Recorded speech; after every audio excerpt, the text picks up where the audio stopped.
अस्सलाम वालेकुम। आइए आज सब्र पे बात करते हैं। एक अजीम और आला फजीलत वाला अमल जिसको सब्र कहते हैं। अल्लाह के नेक बंदों की सिफात में से एक बड़ी सिफत सब्र भी है।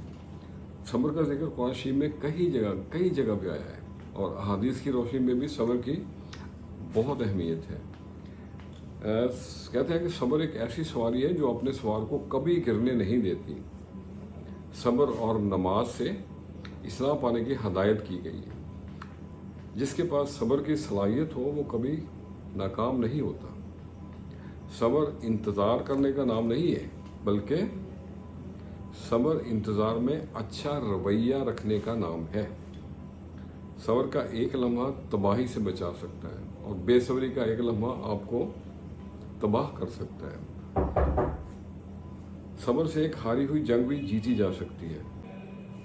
और सब्र एक कड़वा पौधा है, लेकिन इसका फल हमेशा मीठा होता है। सब्र एक फातिहाना सिफ्त है और सब्र और पाबंदी वक़्त दो बड़े ही मजबूत हथियार हैं और कामयाबी उसकी ग़ुलाम है जो सब्र और मेहनत से काम लेता है।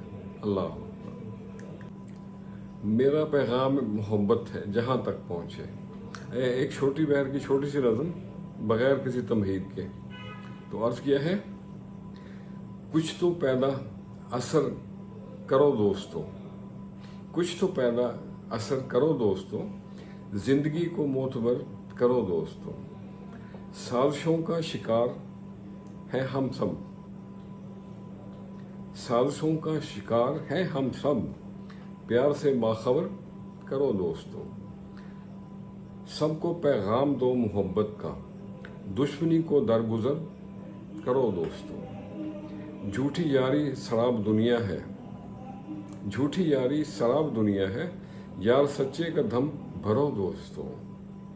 जिसमें चाहत ना हो बसी कोई, जिसमें चाहत ना हो बसी कोई, जिंदगी अपनी मत बसर करो दोस्तों। और अगला शेर है, प्यार ही प्यार जिसमें शामिल हो, प्यार ही प्यार जिसमें शामिल हो, अब के ऐसा एक सफ़र करो दोस्तों। कुछ तो पैदा असर करो दोस्तों, ज़िंदगी को मोतबर करो दोस्तों। तो आज के लिए इतना ही।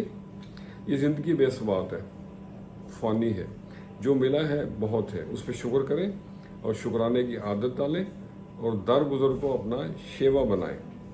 लोगों की तो लेने की बजाय उनकी खुशियों को, उनकी खूबियों को अप्रिशिएट करें। खुश रहें और सबके साथ आसानियों का सबब बने। अस्सलाम वालेकुम।